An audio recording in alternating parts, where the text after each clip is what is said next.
Que a segunda temporada de Solo Leveling chegou ao fim, todo mundo tá sabendo. Mas para você não sentir saudade do nosso protagonista mais roubado, fizemos esse vídeo especialmente para você. Tudo começa 3 anos atrás. Vemos vários caçadores enfrentando formigas gigantes. Um caçador diz para o outro entrar em posição, pois se eles deixarem as formigas passarem, tudo terá sido em vão.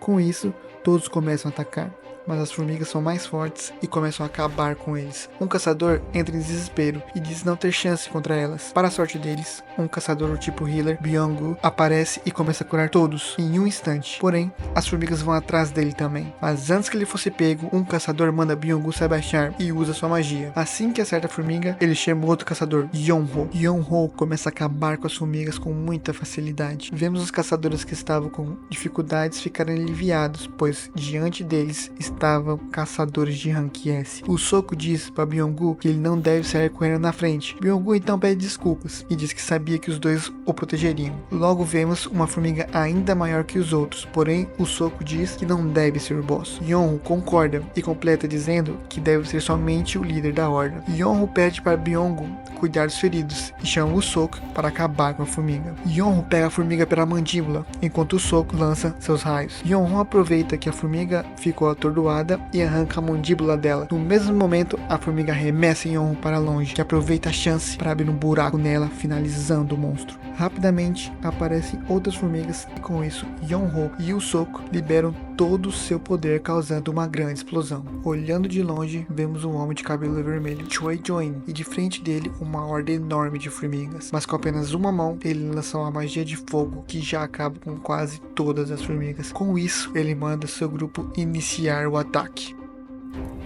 Vemos então que há 10 anos, uma série de portais que ligavam uma dimensão alternativa apareceram. Esses monstros não sofriam dano algum a armas convencionais, e que somente pessoas que despertam poderes podiam fazer algo. E esses são os caçadores. De acordo com a quantidade de magia que esses caçadores têm, eles são classificados por ranks, como S, A, B, C, D e E, e que uma vez despertado, não tem nada que eles podem fazer para aumentar esse poder. Voltamos aos dias atuais e vemos alguns caçadores se preparando para uma dungeon. Alguém está chamando o caçador Kim e diz que não vê há um tempo. Kim percebe que é Park e pergunta o que ele faz ali. Park diz que sua esposa ficou grávida e ele está lá para juntar uma grana. Logo vemos Sung chegar. Enquanto Sung se afasta, Park pergunta se o garoto era forte, pois todo mundo o conhecia. Kim diz que é o contrário, que aquele garoto era conhecido como o caçador mais fraco da humanidade. Park pergunta se ele não seria o mais forte, mas Kim diz que não, pois em um portal de rank E, o garoto conseguiu parar em um hospital. E que quando ele é chamado, todos sabem que será uma dungeon tranquila. Uma garota chamada Juhi pergunta a Sung o que houve com o rosto dele. Ele então responde que só o que acontece normalmente. E Juhi diz ter escutado que ele foi parar no hospital. Sung diz que era só uma dungeon de rank E e que ele foi o único a se machucar. Sung então percebe que a dungeon vai começar e que eles devem ir. Um caçador chamado Song Chin-yu se apresenta e os outros ficam aliviados por ser ele, já que ele é o mais habilidoso. Song fala para eles entrarem e começarem a dungeon. Kim diz para Sung ficar atrás deles para não se machucar. Sung então olha para sua adaga com pouco poder mágico, pois foi a única coisa que ele conseguiu comprar com pouco dinheiro que tinha, e pensa confiante que hoje ele vai conseguir. Enquanto isso, em outro local, vemos o presidente Go sendo questionado de como tinha sido a reunião com o governo, o problema das Dungeons Break. Mas o governo quer os recursos que os caçadores conseguem dentro delas. Ele afirma que isso não é problema, já que os caçadores ganham a vida assim, pendendo nesses recursos. Voltamos à dungeon, vemos um Goblin atacando Sung e ele tentando esquivar dos ataques com muita dificuldade. Quando ele achou que poderia acabar com o Goblin, sua adaga se quebra. O Goblin então perfura a barriga de Sung. Juhi fica extremamente preocupada com Sung, mas Park acaba com o Goblin. Park diz que vai atrás do próximo monstro e pede para Juhi cuidar de Sung. Juhi diz que vai ficar tudo bem. Enquanto isso, o presidente Go explica que as pedras de essência são coletadas de monstros de rank alto, mas que o governo quer eles com uma nova fonte de energia mais segura e eficiente.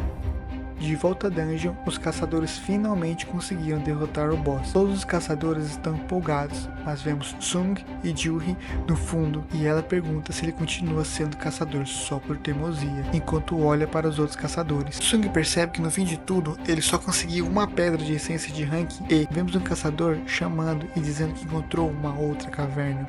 Uma das caçadoras diz que eles venceram o boss, mas nem sinal da dungeon fechar, que então fica feliz, pois sabe que tem mais loots dentro da caverna. O correto é aguardar ordens da associação de caçadores. Quem fala que se for assim, outros caras vão ficar com todos os loot bons e que devem fazer uma votação. Após todos votarem, faltava somente Tsung, mas como seu pai está desaparecido e ele é o único que pode ser da sua família, ele lembra do tratamento de sua mãe e da faculdade da irmã. Ele lembra de como precisa do dinheiro e diz: vamos lá. A cena troca e vemos o famoso dois caras em cima de uma moto levando a bolsa de uma mulher. Enquanto eles tentam fugir, uma loirinha, e que loirinha, meus amigos, quando ele pisca, ela faz uma piruleta pegando a bolsa de volta e derrubando os dois da moto. A garota que tinha sido roubada vem agradecê-la. Logo, todos percebem que ela é Cha Hain, a caçadora de rank S, envergonhada de ser reconhecida e foge de lá com alguns saltos. Voltamos para o grupo da dungeon e eles estão caminhando há 40 minutos. O líder Song diz que eles chegaram à sala do boss. Kim e Park dizem que vão entrar, mas Kim lembra que a equipe toda deve entrar, como foi combinado. Song concorda e toma a frente do grupo.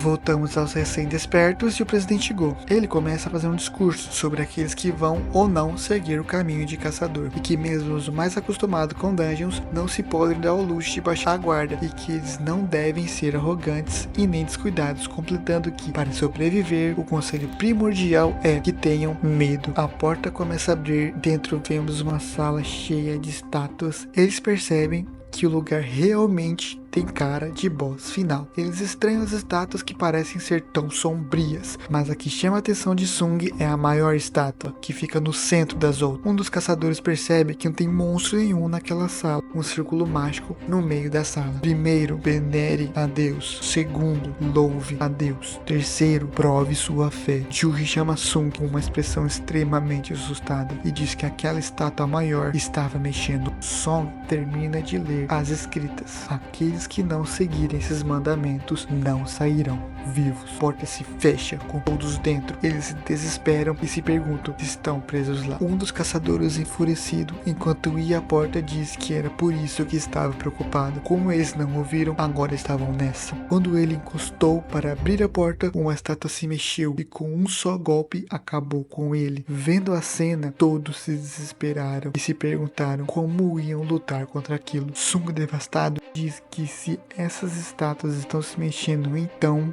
Song, em desespero, olha cautelosamente para a estátua maior e ela olha de volta para ele. Sung então começa a lembrar que já esteve à beira da morte várias vezes. Em sua primeira dungeon, se separou do grupo e foi atacado por monstros e passou semanas no hospital. Diz que, por menor que fosse o rank da dungeon, ele sempre ficou entre a vida e a morte. Mas aquela adaga vagabunda foi o máximo que ele pôde pagar. E, se ela se quebrar, vai ter que lutar de mãos vazias. Então, dia após dia, ele aguentou um trabalho perigoso em que era ridicularizado e apostava a própria vida. Voltamos à sala e Song grita para todos se jogarem no chão. Assim que ele termina a frase, a estátua gigante solta uma rajada de fogo dos olhos, acabando com alguns deles. Eles voltam a entrar em desespero. Sung, enquanto escuta Juhi no chão chorando, dizendo que não aguenta mais aquilo, pensa em como tudo aquilo estava acontecendo, em como eles estavam presos, que aquilo era o fim deles. Sung só conseguia pensar uma coisa: que todos iam morrer. Se você gostou do vídeo e quer uma parte 2, deixa aí nos comentários. Não esqueça também de deixar o like e se inscrever no canal. Nos vemos no próximo vídeo.